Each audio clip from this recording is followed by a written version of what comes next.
Hello dear student, part 3 के साथ immune system में हम डिस्कस कर रहे हैं, जो कि लेक्चर हमारा कंटिन्यू है। इनेट सिस्टम में हमने फर्स्ट लाइन ऑफ डिफेंस पढ़ लिया था। सेकंड लाइन ऑफ डिफेंस में हमने फेगोसाइट्स का जो रोल है, फेगोसाइट्स कैसे काम करते हैं और मोनोसाइट्स से फेगोसाइट्स कैसे बनते हैं, वो सारा लेक्चर हमने डिस्कस कर दिया था। ऊपर दी हुई लिंक को आप क्लिक करके वो हमारा लेक्चर देख सकते हैं। आगे हम इन लेक्चर्स को कंटिन्यू कर रहे हैं। ये थोड़े लंबे लेक्चर हैं क्योंकि हम ने जो बुक को रेफ़र की है वो नेशनल बुक को रेफ़र किया है, तो उसमें थोड़ा लंबा चौड़ा लिखा हुआ है, तो उस हिसाब से हम जो है नेशनल बुक को और सिंध की बुक को मिक्स करके आपके सामने लेक्चर को डिलीवर कर रहे हैं। तो जो सेकेंड लाइन ऑफ डिफेंस है उसमें आज हम डिस्कस करने जा रहे हैं, जो हमारा रह रहा था एक पार्ट जिसको न्यूट्रोफिल सेल कह रहे हैं। न्यूट्रोफिल सेल्स जो कि WBC के सेल की टाइप्स हैं, और ये ग्रेन्युलोसाइट सेल होते हैं, यानी इनके साइटोप्लाज्म में जो है ग्रेन होते हैं, मौजूद होते हैं, इसलिए इसको ग्रेन्युलोसाइट्स WBC कहते हैं। वाइट ब्लड कॉर्पसेल्स की ये एक अक़साम है। न्यूट्रोफिल शॉर्ट लिव्ड होते हैं, ठीक है, लॉन्ग लिव्ड नहीं होते, शॉर्ट लिव्ड होते हैं। और ये न्यूट्रोफिल जो है मोबाइल होते हैं, यानी कि ये मूव करते रहते हैं जस्ट लाइक एमीबा। ये एमीबा की तरह मूवमेंट करते हैं और किसी फॉरेन पार्टिकल्स को देखते हैं तो इनमें भी सीडोपोडिया बाहर जो है प्रोजेक्शन इनमें होती है, और ये हग कर लेते हैं किसको, फॉरेन पार्टिकल्स को, और अपनी बॉडी में ये ले लेते हैं। और ये जो फेगोसाइटोसिस का प्रोसेस है, ये इनकी ज़िंदगी में एक मरतबा इवेंट्स होता है और ये उसके बाद ये ख़त्म हो जाते हैं। तो यहाँ पे भी ये जो है डाई हो जाते हैं after the single phagocytic events. एक मरतबा इनमें जो ये प्रोजेक्शन हुई, इन प्रोजेक्शन को सीडोपोडिया कहेंगे, ठीक है। सीडोपोडिया की तरह ही इनमें प्रोजेक्शन होती है। सीडोपोडिया आपको पता होगा कि सीडोपोडिया किस में बनते हैं, एमेबा में बनते हैं, ठीक है। तो ये जो है ये एंटर हो सकते हैं टिश्यू लेवल पे। हमने कैपिलरीज़ पढ़ा था कि कैपिलरीज़ जो हैं वो टिश्यू लेवल तक सर्कुलेटरी सिस्टम का लिंक बनाती है। जैसे कि हमने लास्ट लेक्चर में भी डिस्कस किया था कि जो आर्टरीज़ है, आर्टरीज़ डिवाइड होती है आर्ट्रियोल में, और आर्ट्रियोल डिवाइड होता है किस में, कैपिलरीज़ में। कैपिलरीज़ विन्योल में, देन वेंस वापस ब्लड लेके जाती है किस में, हार्ट में। तो ये कैपिलरीज़ लेवल तक भी पहुंच सकते हैं न्यूट्रोफिल, तो टिश्यू के साथ ये कनेक्शन बनाते हैं, ठीक है। अगर फेगोसाइटोसिस के इवेंट्स की बात करेंगे तो यहाँ पे ये रिलीज़ करते हैं लाइजोसोमल एंजाइम्स। लाइजोसोमल एंजाइम्स क्या करते हैं, तो ये किल करते हैं, माइक्रो ऑर्गेनिज्म को किल कर देते हैं। दूसरा, ये इन्फ्लामेशन काज करते हैं, यानी सोजिश को ये काज करते हैं। और इन्फ्लामेशन अगर काज होगी तो क्या होगा, वो अट्रैक्ट करेंगे, WBC को इन्फ्लामेशन अट्रैक्ट करवाती है। वहाँ पे एक हिस्टामाइन जो है केमिकल रिलीज़ होता है जो कि अट्रैक्ट करवाता है फेगोसाइट्स को, और फेगोसाइट्स वहाँ पे आके इकट्ठे होते हैं और वहाँ पे जो बैक्टीरिया होते हैं वो किल हो जाते हैं। वो हमारा डिस्कस हो चुका है। आगे नेक्स्ट हम पढ़ेंगे नेचुरल किलर सेल, जिनको NK सेल कहते हैं।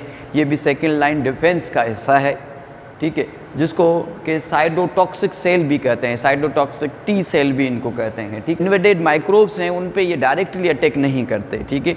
इन्वेडेड माइक्रोब्स जो कि बॉडी में आ गए हैं उनको ये डायरेक्ट नहीं खाते, बल्कि ये उन सेल को ख़त्म करते हैं जिनके अंदर वायरस है, या वो सेल जो इन्फेक्टेड सेल हैं वायरस से, ये उनको ये ख़त्म कर देते हैं। एक प्रोटीन को रिलीज़ करते हैं जिसको परफॉर्मेंस प्रोटीन कहते हैं। परफॉर्मेंस प्रोटीन्स क्या करती है कि जो होस्ट होता है उसमें होल कर देती है, छेद कर देती है, और उसके छेद जो होल हो जाता है किसी भी माइक्रोब्स की बॉडी में, तो उसमें वाटर और साल्ट घुस जाता है।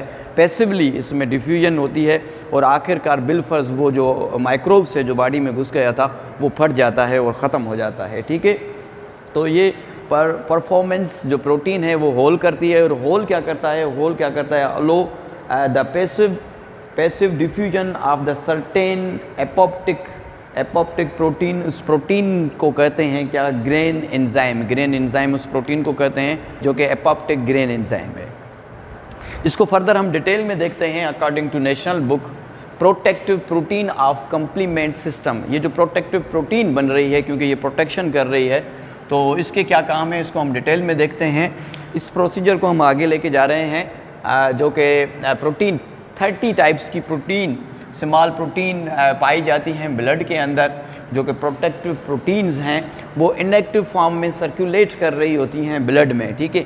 मगर एक्टिवेट कब होती हैं, जब कोई फॉरेन चीज़ आ जाती है हमारी बॉडी में, तब वो एक्टिवेट हो जाती हैं। और ये जो प्रोटीन है लिवर बनाता है और ब्लड के अंदर ये इनएक्टिव फॉर्म में सर्कुलेट होती रहती हैं, इनएक्टिव फॉर्म में, एक्टिव फॉर्म में नहीं, ठीक है। ये इनकी एक्टिवेशन कब होती है, जब कोई फॉरेन चीज़ आ जाती है। तो एक प्रोटीन, फॉर एग्जांपल ये मैंने आपको समझाने के लिए ABCD मैंने नाम दिए हैं, पर यहाँ पे मुख्तलिफ़ किस्म की प्रोटीन होती है। एक एंजाइम दूसरी एंजाइम को, जैसे A ने B को एक्टिवेट किया, B ने C को एक्टिवेट किया, C ने D को एक्टिवेट किया, एंड सो ऑन। एक दूसरे को एक को एक्टिवेट करेगी, दूसरे को, तीसरे को, इस तरीके से सो ऑन एक दूसरे को ये एक्टिवेट करते जाएंगे, ठीक है। 13 टाइप्स की प्रोटीन होती है। इनकी एक्टिवेशन से क्या होगा, इनकी एक्टिवेशन से स्टिमुलेशन मिलेगी किसको, फेगोसाइट्स को। फेगोसाइट्स स्टिमुलेट होंगे और फेगोसाइट्स क्लियर करेंगे जो फॉरेन माइक्रोब्स आ गया है, या जो डैमेज्ड मटेरियल है, यानी जो डैमेज टिश्यू हो गए हैं, वहाँ से जो बैक्टीरिया हैं, बैक्टीरिया की वजह से जो टिश्यू डैमेज हुए हैं, वहाँ से उन बैक्टीरिया को ख़त्म कर देंगे जो फेगोसाइट सेल हैं, जो कि बने थे किससे, मोनोसाइट से, ठीक है। अच्छा, डेवलपमेंट ऑफ इन्फ्लामेशन, यहाँ पे इन्फ्लामेशन यानी सोजिश होगी। फेगोसाइटोसिस आपको पता है कि जब मूव करेंगे टूवर्ड्स द इन्फेक्टेड एरिया, तो फेगोसाइटोसिस सेल के अंदर फ्लूइड भी, वेजल्स हैं वो डायलेटेड हो जाएंगे, और वेजल्स की डायलेशन की वजह से जो फ्लूइड है वो इन्फेक्शन एरिया की तरफ जाएगा और वहाँ पे सोजिश हो जाएगी, ठीक है। तो जो फेगोसाइट्स हैं, फेगोसाइट्स भी उसकी तरफ अट्रैक्ट करेंगे और फेगोसाइट्स जाएंगे, और वो इन्फ्लामेशन है, इन्फ्लामेशन अट्रैक्ट करवा रही है किसको, फेगोसाइट्स को, ठीक है। अच्छा, एक तो फेगोसाइट्स वहाँ पे आ गए हैं, फेगोसाइट्स आ गए हैं। दूसरा, इन्फ्लामेशन क्या कर रही है, अट्रैक्ट कर रही है दूसरे, और एडिशन जो है फेगोसाइट्स वहाँ पे आएंगे, जो इन्फेक्टेड साइड होगी, जहाँ पे इन्फेक्शन हुआ होगा, वहाँ पे और भी मज़ीद फेगोसाइट्स आ जाएंगे, ठीक है। तो अब देखें इस प्रोसीजर को, इस फिगर को देखें। ये फिगर आपको स्क्रीन पे जो नज़र आ रही है, ये नेशनल बुक की फ़िगर है। यहाँ पे मैंने इस फिगर को समराइज़ किया है।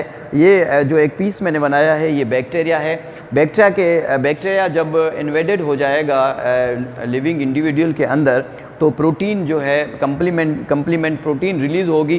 कंप्लीमेंट प्रोटीन क्या करेगी कि बैक्टीरिया की बॉडी में, बैक्टीरिया की सेल वाल से सेल मेम्ब्रेन दोनों को तोड़ के होल कर देगी।